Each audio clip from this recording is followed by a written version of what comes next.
Don in London, hello. It's February the 16th, 2010. My video is all about recovery from addiction to either substance or behaviour. My addictive substance, alcohol, my behaviour, equally addictive, work, relationships, collecting, materialism, you name it. All about filling that feeling inside of emptiness, and also the acquiring of, I guess, a way of looking right and feeling right. I never quite felt right because I put an awful lot of thought into thinking how to be right, which meant that I wasn't probably living in the present moment. And I remember going on a training course where it was all about trying to be ourselves, and people said of me, it's almost like you're here but you're not here, you're somewhere else. And of course I was living in my head and trying to portray just how wonderful I thought that training course was being. But at the same time, we learn all these behaviours as we go along. We behave in a certain way. So for me, from the first drink taken, my alcoholic head, or my predisposition to be an alcoholic, was there. Because there was fear in abundance. I didn't know it was fear, I just felt some sort of feeling which just left me anxious and with anxiety. So when I took that first drink, it did the trick. It made me feel happy, or it took the edge off. It released me from some anxiety, and there on in, whenever I could, I would use it as a fix. So how do I know this? Well, it's only because I'm in recovery. All the years of drinking was about conviviality, joy, and taking the edge off and doing what everybody else did. And the simple answer would have been, I would have been better off without. But then I wouldn't have learned all the things I've learned. So I don't regret the past in any way, and I don't resent all that happened. I'm sure there were resentments there were in me about my behaviour and the way I was with other people. But we can only learn. And it's been a very long journey of learning how to be sober. So, what keeps me sober today? Well, there's a fellowship called AA, Alcoholics Anonymous, which is part of the story. And family, friends, community, professionals all played their part in helping me keep alive long enough to get that moment of clarity which said to me, or I said to myself, I cannot do this on my own. So, out of isolation into inclusion these days.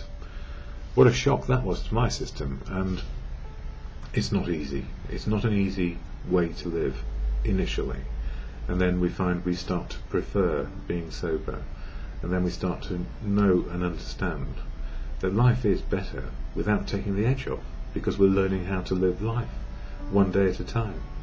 So as AA helps me, and I also use other quotes on my videos, it's about sharing experience, strength and hope of what is working for me. For anyone who can't get to meetings or is just interested or has a desire to stop drinking. So I share the AA preamble, that's Alcoholics Anonymous. Not for everybody, but certainly helps me on a daily basis, and I've met so many people who are simply unique, authentic on their life path. As it said, trudging the road of happy destiny. Unique, authentic people, not special and different, but with this one similarity, which is to be sober, and that helps us keep life in the day. So AA, what is it? I'll share the statement of intent, and it's called the AA preamble, shared at every meeting I go to here in London, United Kingdom. Alcoholics Anonymous is a fellowship of men and women who share their experience, strength and hope with each other, that they may solve their common problem and help others to recover from alcoholism. The only requirement for membership is a desire to stop drinking. There are no dues or fees for AA membership. We are self-supporting through our own contributions.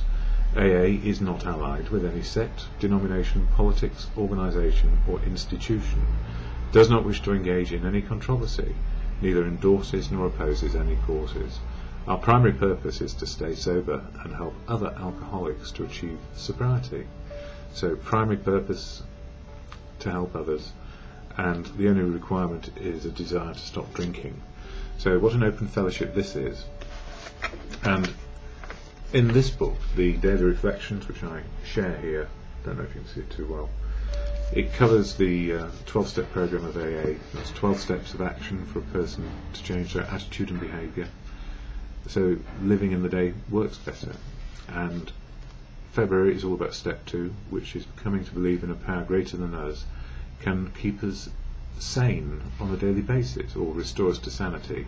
And I always think it's on a daily basis, because I can go as mad as hell given life experience and circumstances. So I know it's a daily program, and it's progress, not perfection. And that used to kill me, trying to be perfect. Never was, never can be. So for February 16th it says commitment. Understanding is the key to right principles and attitudes. Understanding is the key. And right action is the key to good living. There came a time in my program of recovery when the third stanza of the Serenity prayer, which reads, "The wisdom to know the difference," became indelibly imprinted in my mind. From that time on, I had to face the ever-present knowledge, and that's the ever-present knowledge in the moment, that my every action, word and thought was within or outside the principles of the program. So either I'm in the program or I'm outside it. I could no longer hide behind self-rationalization, or, well, I had to do that because, nor behind the insanity of my disease, that is saying, my disease told me to do this. The only course open to me, if I was to attain a joyous life for myself, or a sad one as life offers, and subsequently for those I love, was one in which I imposed on myself an effort of commitment, discipline and responsibility. And that sounds a bit difficult, really. Discipline, responsibility, all those words that a rebel like me didn't like. But even if we're going to be a rebel, we need to be treating ourselves well, and we need to be doing exactly the same for other people. We need to be consistent internally and externally in how we're living. And I was just doing some quotes which I share on Facebook, and here's one. It fits in with my feelings sometimes. Love.